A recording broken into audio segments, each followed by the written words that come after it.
Atau beruk kita tambah banyaknya. Nah, kita suruh banyaknya, banyak dahnya. Beruk kata hari Jumaat kan cuti bawah. Kita pun apa beruk muka dia. Haram, tak boleh. Nah, tu binatang, bayangkanlah manusia.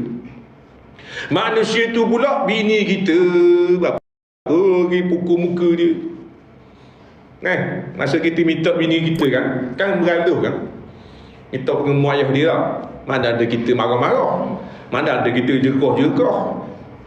Stik pun dah. Masa awal-awal kita nikah kan mana ada pukul-pukul, kan kita belai dia. Kan kita gosok dia, kan kita gahar dia.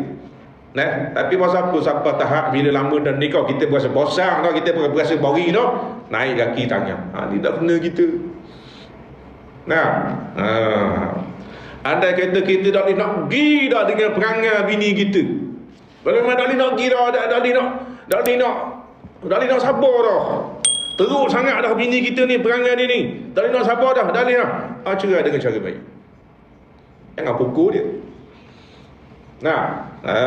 Ni cerainya tak boleh pukul. Tak boleh, haram.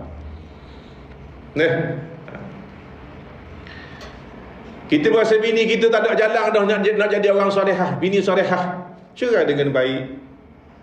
Hantar di rumah, mak di rumah ayah dia. Barangkali ni jalan yang terbaik.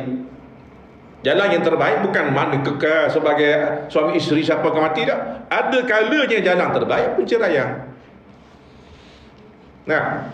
Ni kita tak berakhir ke bini kita. Bini pula tak berakhir ke laki. Itu masing-masing bawa diri, masing-masing buat hal masing-masing. Akhirnya tak jadi rumah tangga. Macam duduk dalam neraka berasa. Ambil dah satu maknanya khulasah, kesimpulan dalam rumah tangga kita memang tak nak pergi dah ni. Kita pun buat satu keputusan yang terbaik. Kini kita pisah saya pun tak boleh pergi dah dengan perangai awak pun tak boleh pergi dah dengan saya. Gini. Cara baik. Ni tahu perang mau. Habis peluru berpandu M16. Habis M16 buyuk belanga terbang.